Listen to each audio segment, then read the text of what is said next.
Peshawar police line की मस्जिद में खुदकुश धमाका, इमाम मस्जिद समेत 32 नमाजी शहीद, 150 जख्मी, बेशतर की हालत तशवीशनाक। धमाके से मस्जिद का एक हिस्सा शहीद हो गया। मुमकिना तौर पर मलबे तले दबे अफराद को निकालने के लिए इमदादी कार्रवाइयां जारी। धमाका नमाज जोहर के दौरान हुआ। खुदकुश हमला आवर अगली सफ में मौजूद था। जोरदार धमाके से करीबी इमारतों के शीशे टूट गए। जख्मियों और लाशों को लेडी रीडिंग अस्पताल पहुंचा दिया गया। अस्पताल इंतजामिया के मुताबिक जख्मियों में ज्यादातर पुलिस अहलकार हैं। अस्पतालों में इमरजेंसी नाफिज। लेडी रीडिंग अस्पताल ने शहरियों से खून के एहतियात देने की अपील कर दी। रेस्क्यू ऑपरेशन में पाक फौज और दीगर इदारों की टीमें शामिल।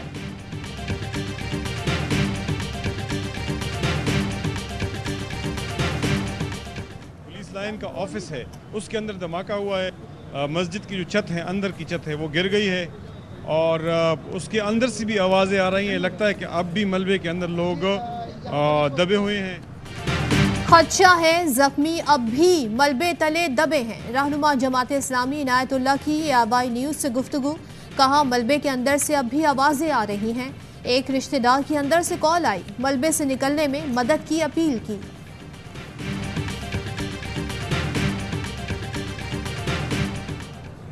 अंदर मस्जिद की तरफ जाने वाला था, रास्ते में ही था मैं कि अंदर से एक ज़ोरदार धमाका हुआ और हमें समझ नहीं लगी क्या हुआ। और जो मेहराब का हिस्सा था वो सारा नीचे आ गया और बरामदे के जितने अंदर खड़े थे उनकी तरफ भी धुआं बहुत ज़्यादा पड़ा। हम भी समझ नहीं आई क्या हुआ। नमाज पढ़ने जा रहा था कि अचानक जोरदार धमाका हुआ। हर तरफ धुआं फैल गया। मस्जिद का मेहराब जमीन पर बोस हो गया। ऐनी शाहिद ने आंखों देखा हाल बता दिया। धमाका दूर दूर तक सुना गया। वज़ीर आज़म शहबाज शरीफ पेशावर पहुंच गए। आर्मी चीफ के हमरा जख्मियों की अयादत की। वज़ीर आज़म पेशावर में अमन अमान से मुताल्लिक इजलास की सदारत भी करेंगे। कहते हैं हमलावरों का इस्लाम से कोई ताल्लुक नहीं, नाहक शहरियों का खून बहाने वालों को इबरत का निशान बनाएंगे। पार्टी कारकुनान और नौजवान लेडी रीडिंग अस्पताल पहुंचे। खून के एहतियात दें, इंसानी जानें बचाने में हिस्सा डालें।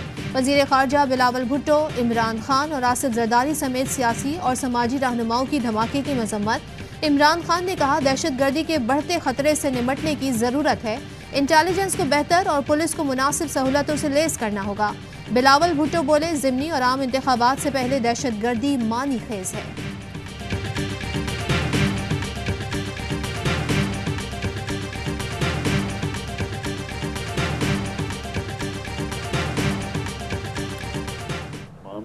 फांसी और सिक्योरिटी अरेंजमेंट्स के बावजूद ये खुदकुश वहाँ तक पहुँचने में कैसे कामयाब हुआ। ये वाकयात में इलेक्शन को असरदार हो या ना हो, लेकिन इनको कंट्रोल करना और दहशतगर्दी का खात्मा जो है हमारी अव्वलीन तरजीह। इलेक्शन को फर्क पड़े न पड़े, दहशतगर्दी का खात्मा अव्वलीन तरजीह है। वफाकी वज़ीर दाखिला राना सना की एयरवाई न्यूज़ से गुफ्तगू। कहा हिफाजती इक़दाम के बावजूद खुदकुश हमलावर पुलिस लाइन के अंदर पहुंचा कैसे, वाक़े में बैरूनी हाथ मुलविस है या नहीं, इसकी भी इंक्वायरी की जाएगी। हमसाया ममालिक की एजेंसीज हमारे खिलाफ बुरी तरह बरसरे पैकार हैं। कोशिश की जानी चाहिए दहशतगर्दी इलेक्शन पर असरअंदाज न हो। ऐसे वाक़यात रुकने चाहिए।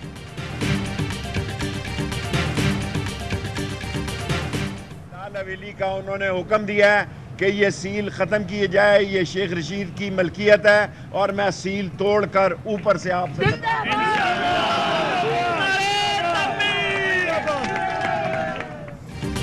शेख रशीद ने लाल हवेली की सील तोड़ दी। अलसुब पुलिस और एफआईए ने 7 यूनिट सील कर दिए थे। शेख रशीद ने कहा अदालत ने हमारी मिल्कियत तस्लीम की। किसी ने लाल हवेली गिराने की कोशिश की तो ईंट से ईंट बजा दूंगा। शेख रशीद ने बताया लंदन की पार्टियां लाल हवेली पर फिल्म बनाना चाहती हैं, अच्छे खासे पैसे मिल रहे हैं। लाहौर हाई कोर्ट ने लाल हवेली से मुताल्लिक दरखास्त निपटा दी। एडमिनिस्ट्रेटर वक्फ अमलाक ने अदालत को बताया लाल हवेली नहीं, उससे मुत्तसिल प्रॉपर्टी को सील किया। अदालत ने लाल हवेली से मुत्तसिल यूनिट्स डी सील करने की इस्तदा खारिज कर दी। मतरूका वक्फ अमलाक को 15 दिन में मामला निपटाने की हिदायत।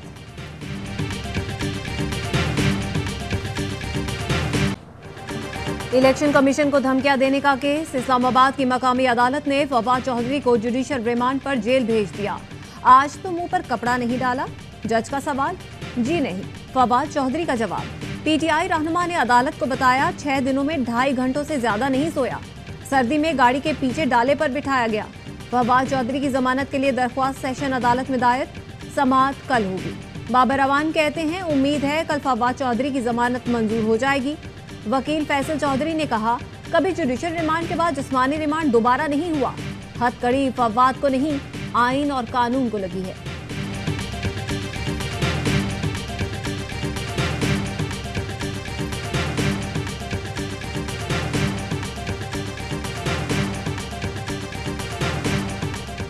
हम सियासी इंतकाम जो है आप कितनी देर बना लेंगे, केसेस नहीं चल रहे। और मैं बिल्कुल आर्टिकल 17 में 19 में जो मेरा राइट है, राइट टू क्रिटिसाइज, बाकी इंशाल्लाह जुल्म की रात खत्म होती है, ये भी खत्म हो जाएगी, कोई मसला नहीं, हम खड़े हैं। पिम्स के डॉक्टर्स ने फवाद चौधरी को तंदुरुस्त करार दे दिया। जराए का कहना है पिम्स में फवाद चौधरी का तिब्बी मुआयना मुकम्मल। अदालत में पेशी से पहले फवाद चौधरी को पिम्स लाया गया। शोबा मेडिसिन और अमराज कल्ब के डॉक्टर्स ने मुआयना किया। फवाद चौधरी का शुगर लेवल और ब्लड प्रेशर चेक किया गया। डॉक्टर्स ने मेडिकल रिपोर्ट पुलिस के हवाले कर दी। डॉलर मजीद तगड़ा, मुल्क की तारीख की बुलंद तरीन सतह पर पहुंच गया। इंटरबैंक पर डॉलर 7 रुपये 3 पैसे महंगा होकर 269 रुपये 63 पैसे का हो गया। बैंक्स डॉलर 272 रुपये में फरोख्त कर रहे हैं। ओपन मार्केट में डॉलर 272 रुपये का हो गया। सेनेटर शहजाद वसीम कहते हैं आज पूरा पाकिस्तान जल रहा है, डॉलर बुलंद तरीन सतह पर पहुंच गया। इसहाक डार कहते हैं मईशत पर अल्लाह मदद फरमाए।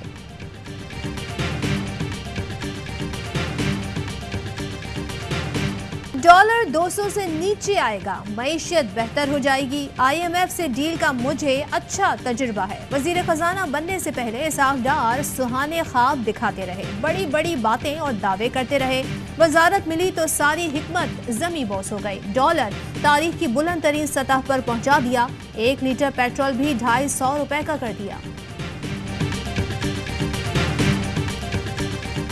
ये रोटी 20 रुपए की पेशावर के अंदर मिल रही है। 20 रुपए की ये छोटी सी रोटी 200-300 रुपए उनकी रोजाना आमदन है। वो कैसे अपने लिए रिज़्क का इंतजाम करें, अपने बच्चों के लिए रोटी का इंतजाम करें। खैबर पख्तूनख्वा में आटा पंजाब और सिंध से महंगा। सेनेट इजलास में जमात इस्लामी के सेनेटर का अनोखा एहतजाज। ऐवान में रोटी ले आए, कहा आटे की तरसील पर पाबंदी KP के साथ जुल्म है। लियाकतपुर में आटे का बहरान, शहरियों ने शाही रोड ब्लॉक कर दिया। मुजाहिरीन का कहना था पैसे देने के बावजूद आटा नहीं दिया जा रहा।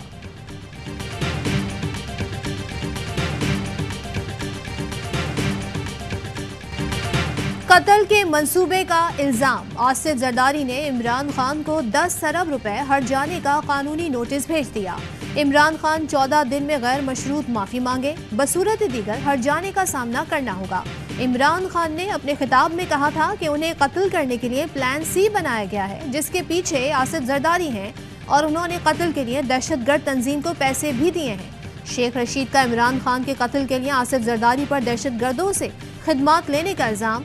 इस्लामाबाद के थाने में शेख रशीद के खिलाफ दरखास्त दायर। मौक़िफ़ अपनाया गया। शेख रशीद आसिफ जरदारी और उनके खानदान के लिए मुस्तकिल खतरा पैदा करना चाहते हैं। बयान भी साजिश के तहत दिया।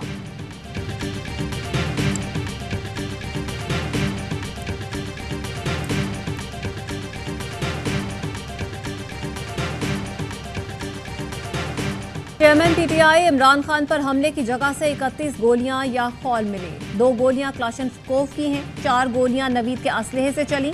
2 गोलियां ऐसी थीं जो किसी चीज को लगने के बाद इमरान खान को लगी। 1 मुकम्मल गोली लगी। इमरान खान के जिस्म में धात का टुकड़ा भी पैवस्त हुआ जो निकाल लिया गया। इमरान खान पर कातिलाना हमले की फॉरेंसिक रिपोर्ट ARY न्यूज ने हासिल कर ली।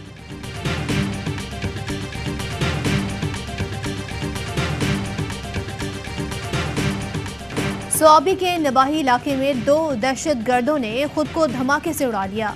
दहशतगर्दों और पुलिस के दरमियान फायरिंग का तबादला भी हुआ। एक दहशतगर्द को गिरफ्तार कर लिया गया।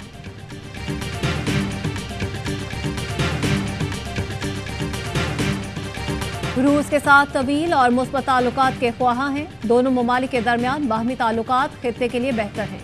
वज़ीर ख़ारजा बिलावल भुट्टो की रूसी हम मनसब के साथ मॉस्को में प्रेस कॉन्फ्रेंस।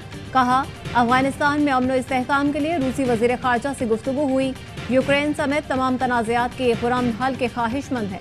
सरगई लारोफ का कहना था आलमी मामलात में एक दूसरे के साथ ताउन पर यकीन रखते हैं।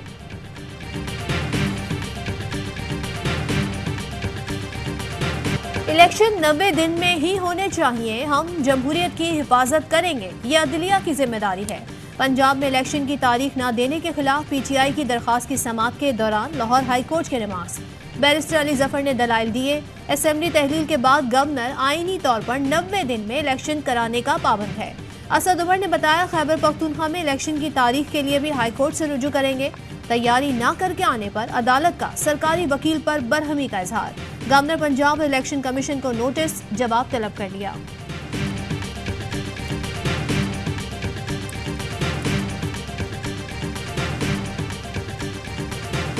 सूबाबंदी हो रही है कि आइन से हटकर फैसले कैसे किए जाएं। पीडीएम की तरफ से खतरनाक तरीन बयानात आ रहे हैं। खुल्लम खुल्ला आइन से बगावत करने की बातें की जा रही हैं। पीटीआई रहनुमा असद उमर कहते हैं अदालत ने दो टोक अल्फाज में कहा जमहूरियत और आइन का दिफा होगा। बैरिस्टर अली जफर ने कहा अदालत ने वाज़ेह तौर पर कहा कि इलेक्शन 90 दिन में होना है। गवर्नर पंजाब की खामोशी के बाद अदालत आए। आईनी वक्त है वो 90 रोज है। 1988 में सैलाब जब आए थे, इसी तरह जनवरी में इंतखाबात होने थे सन 2008 में, लेकिन मोहतरमा शहीद बेनज़ीर भुट्टो साहिबा की शहादत की वजह से सारे स्टेक होल्डर्स बैठे और इलेक्शन कमीशन ने इंतखाबात की तारीख तब्दील करके उसको 6-8 हफ्ते आगे ले गए। वजीर कानून आजम नजीर तारड़ कहते हैं निगरां हुकूमत की मुद्दत में कमी बेशी की जा सकती है। आइन में ऐसी शिकें मौजूद हैं। 1988 में सैलाब जबकि बेनज़ीर भुट्टो की शहादत के बायस इलेक्शन कमीशन ने स्टेक होल्डर से मुशावरत के बाद इलेक्शन की तारीख में तब्दीली की। इंतखाबात किस मरदमशुमारी के मुताबिक थी होंगे, अभी कुछ कहना काबिल-अज़ वक्त है।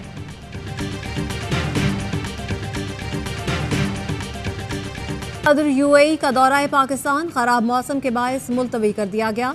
वफाकी वज़ीर इत्तलात मरियम औरंगज़ेब का कहना है सदर शेख मोहम्मद बिन ज़ैद अल नहयान आज पाकिस्तान का सरकारी दौरा करने वाले थे।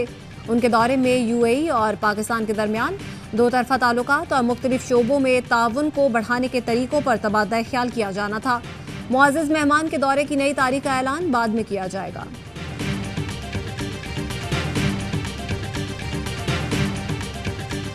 स्वीडन में कुरान पाक की बेहुरमती के खिलाफ इंडोनेशिया में एहतजाज। जकार्ता में स्वीडिश सिफारतखाने के बाहर बड़ा मुजाहरा। स्वीडन के झंडे नजर आतिश, कलमा तैयबा वाले परचमों की बहार, फजाएं नारे तकबीर से गूंज उठी। मुजाहिरीन का स्वीडन से तमाम ताल्लुकात मुनक़ता करने का मुतालबा। और जैकबाबाद में दो कबाइल में मुसल्लह तसादुम, 5 अफराद हलाक, 4 जख्मी हो गए। इलाके में कशीदगी, पुलिस की भारी नफरी मौजूद।